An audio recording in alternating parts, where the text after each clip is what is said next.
Yang sering salah persepsi itu kan orang mengatakan meditasi itu untuk ketenangan, untuk kefokusan. Yes, memang betul. Tapi sebelum kita melompat ke sana, kita mesti sadar dulu satu hal. Kalau meditasi pada intinya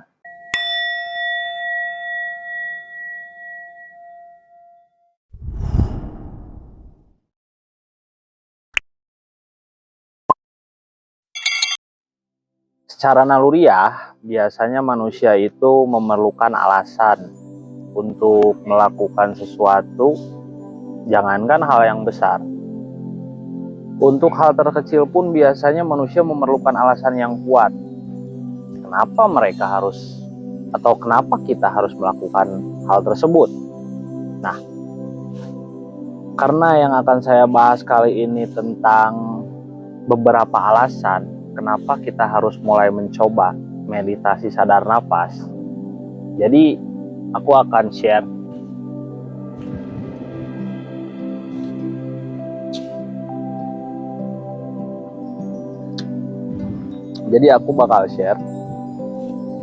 beberapa alasan kenapa kita harus mencoba meditasi sadar nafas.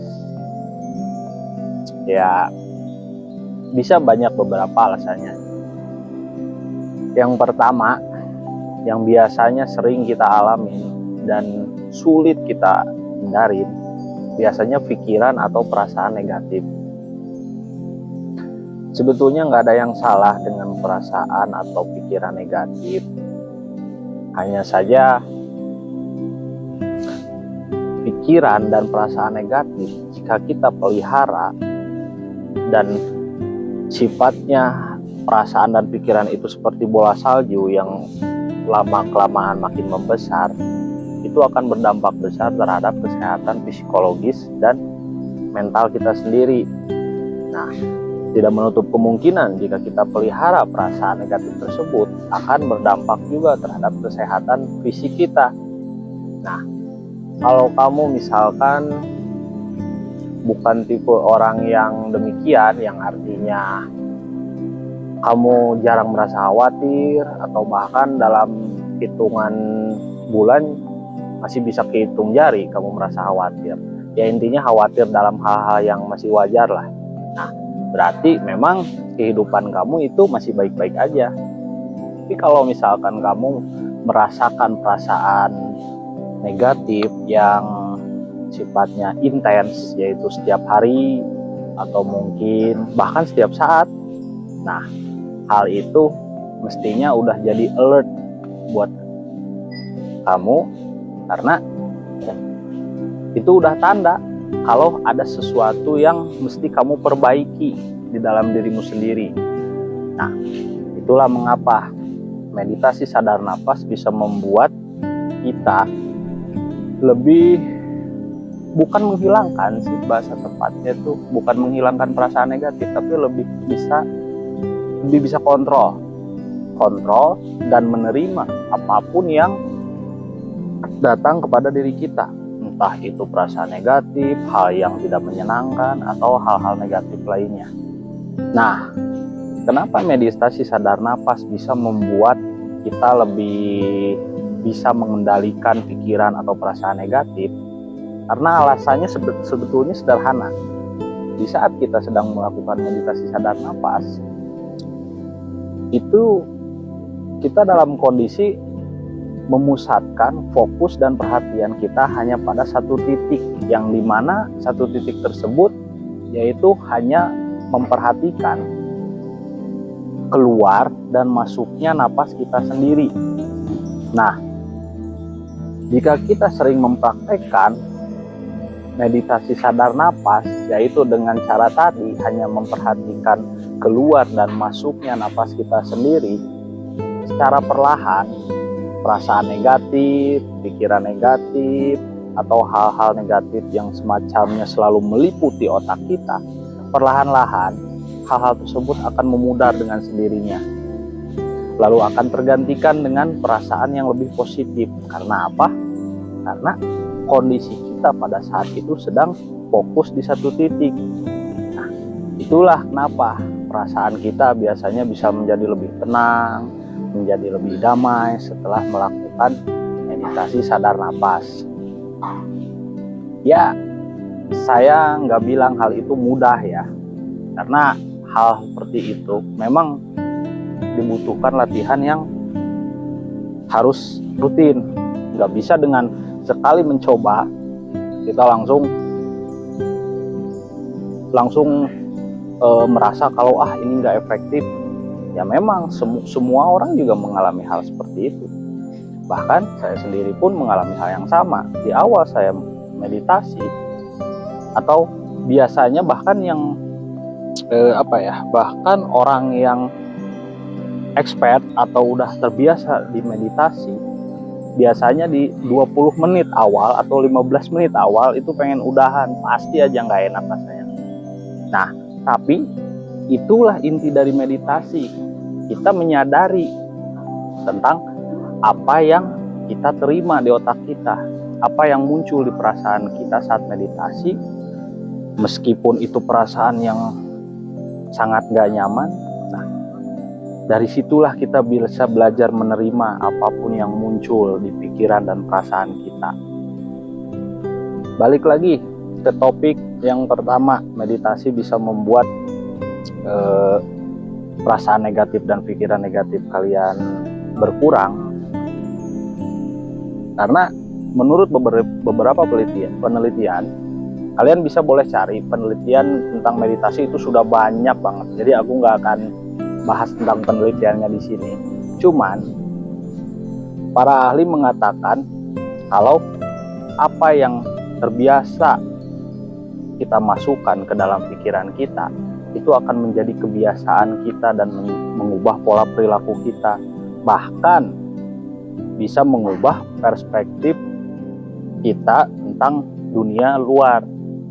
Bisa juga mengubah perspektif kita tentang diri kita sendiri. Bagaimana cara kalian memandang diri kalian sendiri. Jadi sebetulnya kita nggak perlu khawatir kalau di awal-awal, di saat kita baru mencoba belajar meditasi, kita merasa nggak nyaman, belum merasakan efeknya sama sekali.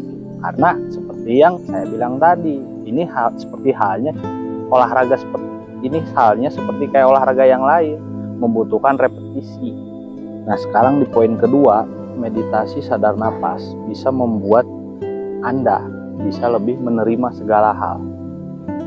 Sebetulnya tentang menerima ini masih mirip-mirip poin pertama yang udah saya bahas. Tapi karena di poin pertama saya tidak terlalu menekankan tentang menerima, nah di poin kedua ini akan saya tekankan kenapa meditasi bisa membuat Anda lebih bisa menerima banyak hal yang menghampiri diri Anda. Karena gini, seperti yang disebutkan di poin pertama, di meditasi sadar napas itu kan kita hanya menyadari keluar dan masuknya napas kita, hanya menyadari apa yang muncul di pikiran dan perasaan kita. Tidak ada penghakiman, tidak ada ekspektasi, dan tidak ada penyesalan. Maksud penghakiman di sini kayak gini. Misal kita lagi meditasi, terus di 5 menit pertama kita merasakan kegaduhan pikiran, kita memikirkan kegiatan kita sehari-hari, kita memikirkan gimana besok atau gimana nanti hari lusa gitu. Nah, lalu kita langsung menghakimi dengan bilang kepada diri sendiri kalau susah nih meditasi, aku kayaknya nggak bakat deh. Karena apa? Harusnya kan fokus. Kenapa ini masih banyak pikiran ini itu? Nah, yang maksud aku menghakimi, yang saya maksud dengan menghakimi itu seperti itu. Nah, padahal yang sering salah persepsi itu kan orang mengatakan meditasi itu untuk ketenangan, untuk kefokusan. Yes, memang betul. Tapi sebelum kita melompat ke sana, kita mesti sadar dulu satu hal. Kalau meditasi pada intinya hanya belajar untuk menerima, tidak ada hal lain sebetulnya. Cara prakteknya, misal contoh seperti ini. Di saat meditasi, kita merasa ada suatu perasaan yang menurut kita nggak nyaman. Nah, hal-hal seperti itulah yang harus kita sadari dan terima. Setelah kita menyadari dan menerima ada pikiran dan perasaan tersebut, kita kembalikan lagi fokus kita ke keluar masuknya napas kita sendiri. Apapun tanpa terkecuali, entah itu ketika Anda meditasi, Anda merasakan bahagia atau tenang atau kegelisahan atau apapun itu, cukup disadari dan Anda terima semua itu. Nah, ketika kita selalu mengembalikan fokus dan perhatian kita ke pernapasan kita sendiri, lama-kelamaan hal tersebut akan memudar. Nah, kondisi pikiran yang kalang kabut, terus ya banyak pikiran ketika saat meditasi, sulit fokus, itu kalau diibaratkan seperti halnya kayak gini lah, kurang lebih. Itu ibaratnya kayak kita, gitu kan, sedang menyaksikan mobil-mobil yang berlalu lalang di jalan raya. Nah, posisi kita sebetulnya ada di pinggir jalan raya, yang tugasnya apa? Hanya menyaksikan mobil-mobil tersebut saling berseberangan, atau bukan saling berseberangan sih lebih tepatnya, ya intinya hanya menyaksikan mobil-mobil tersebut lalu lalang lah. Kenapa kita tersiksa? Karena siksaan itu datang di saat kita mencoba menghentikan salah satu mobil, mengejar-ngejar salah satu mobil, atau bahkan memaksa salah satu mobil untuk menetap. Nah, bisa dibayangkan dong, hal itu kalau dilakukan akan sangat melelahkan diri kita.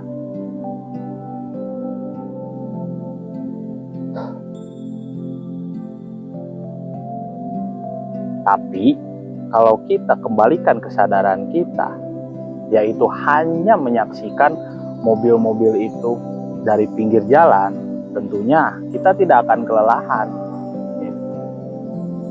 Nah, kurang lebih seperti itulah. Bisa Anda bayangkan kan, kalau misalnya kesadaran tersebut Anda bawa ke kehidupan Anda sehari-hari.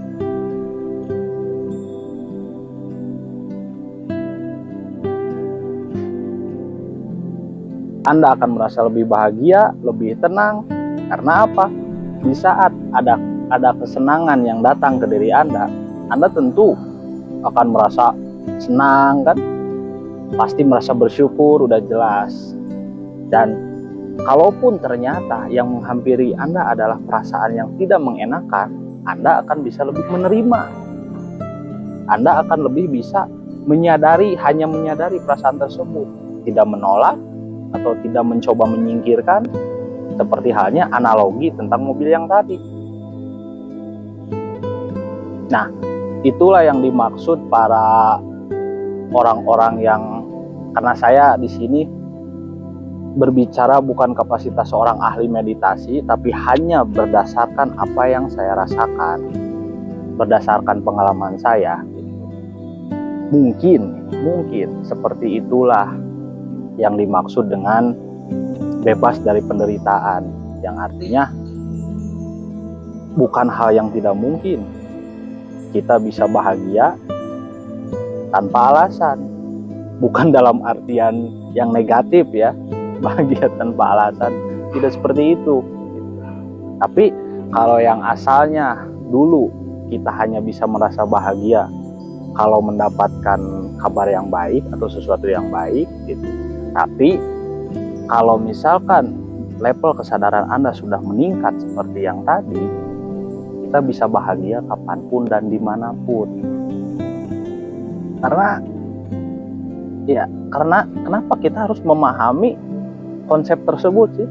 Ya, kita semua tahu kan, kebahagiaan yang selama ini kita terima itu kan mulai dari karir, finansial, hubungan asmara, atau hal-hal yang lainnya, itu sifatnya kan tidak abadi ya. Artinya sifatnya rapuh gitu. Saya tidak mengatakan kalau jenis kebahagiaan seperti karir yang mapan, hubungan asmara yang baik-baik aja, atau mungkin hal-hal prestasi yang kalian dapat itu hal yang sia-sia. Bukan artinya itu, bukan seperti itu ya artinya. Saya tidak mengatakan hal seperti itu. Oke, itu suatu suatu kebahagiaan yang wajib kalian syukuri gitu. Dan kalian berhak mendapatkan itu. Nah, kalau kita selalu berpegang atau menggantungkan kebahagiaan kita terhadap hal-hal yang rapuh seperti tadi, artinya kan itu sangat melelahkan ya. Karena kenapa melelahkan? Ya, kebahagiaan jenis yang tadi itu sifatnya mudah datang dan pergi. Sedangkan kita pasti membutuhkan suatu kebahagiaan yang sifatnya kokoh, yang sifatnya terpatri. Karena naluri manusia pada dasarnya ingin selalu bahagia. Nah, dengan terbiasa membawa kesadaran tersebut akan membuat kita selalu merasa positif dimanapun dan kapanpun.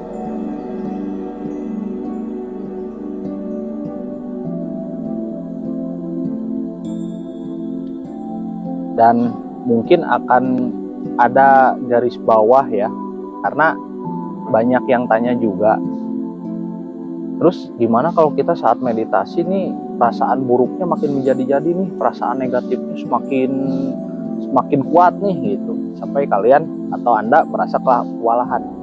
Nah, solusinya gini, jika Anda mengalami hal seperti itu, solusinya cuma satu, hanya terima.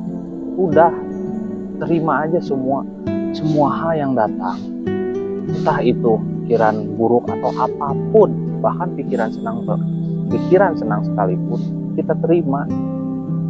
Tidak usah dianalisa, nggak perlu dianalisa, karena kalau kita menganalisa itu kan menggunakan pikiran.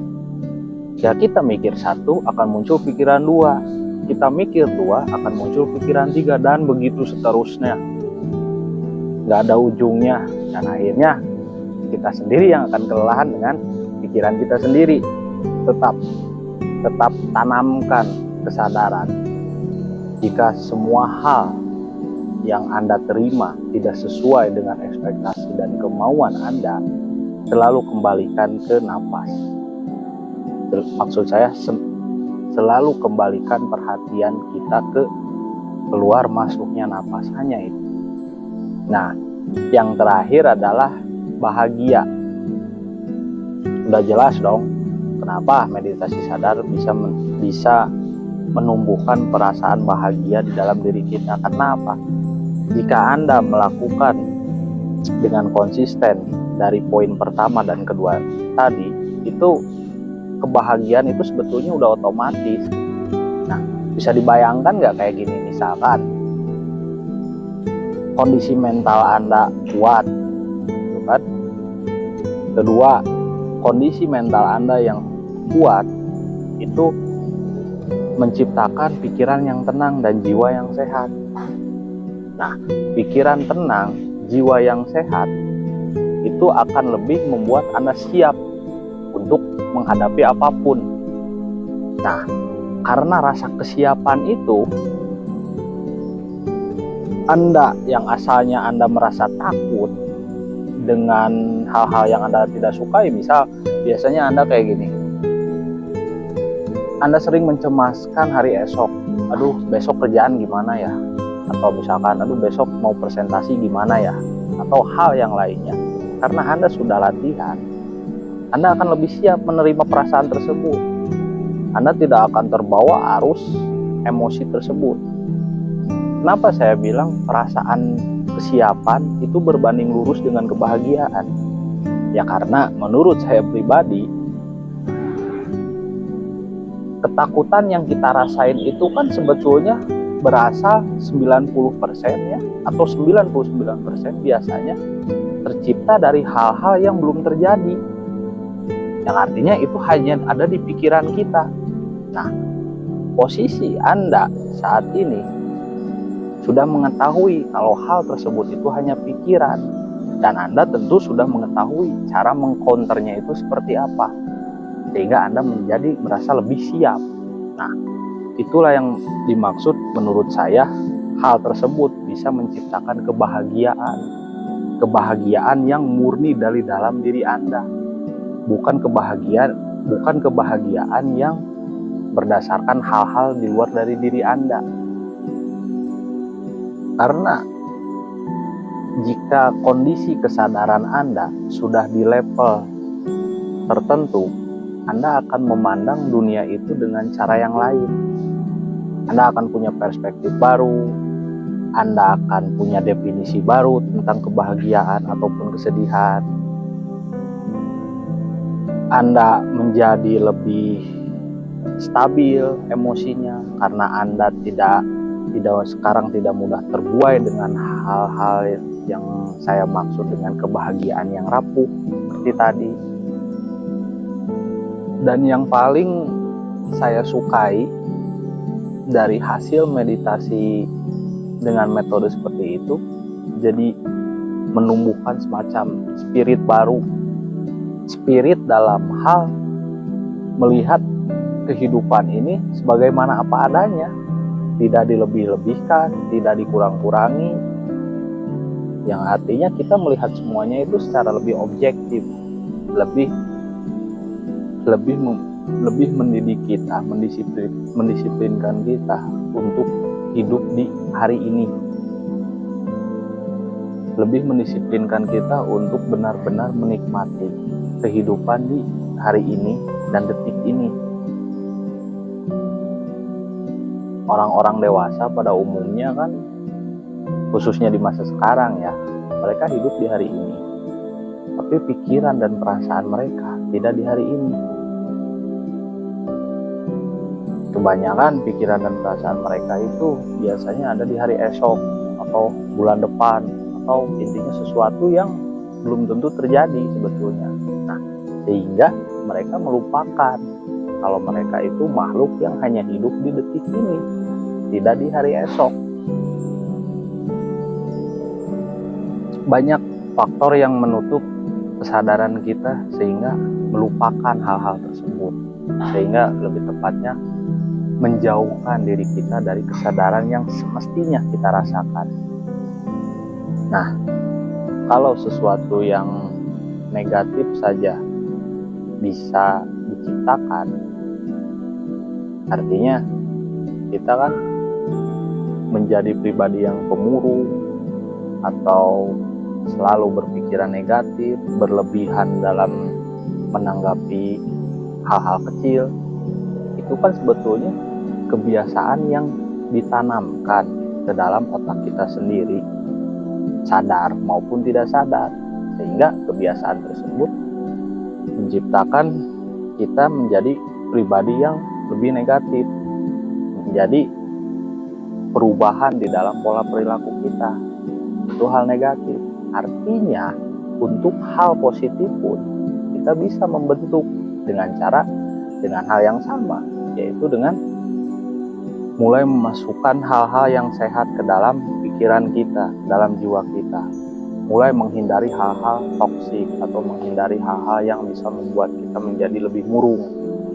Nah, kalau dibiasakan seperti itu akan menciptakan pula kepribadian yang baru intinya dan yang lebih positif. Melatih diri Anda untuk selalu bisa tetap sadar akan membuat Anda lebih memahami diri Anda sendiri. Ketika Anda memahami diri Anda sendiri, Anda dapat lebih pula mengenali diri Anda sendiri. Dan pada intinya, jika Anda telah mengenal diri Anda sendiri dengan baik, maka kemanapun dan kapanpun, bahkan dimanapun Anda berada, Anda akan selalu merasa tenang dan bahagia. Nah, seperti itulah kira-kira share saya kali ini. Kalau misalkan ada pertanyaan atau hal-hal yang belum Anda belum Anda pahami, bisa Anda tulis di komen ya. Mungkin lebih banyak orang yang ahli di bidang ini daripada saya, karena posisinya pun sama, posisi kita masih sama-sama belajar. Semoga pembahasan kali ini bisa bermanfaat. Terima kasih untuk yang sudah meluangkan waktunya menonton video ini. Semoga kita semua selalu diberi kesehatan jasmani dan rohani.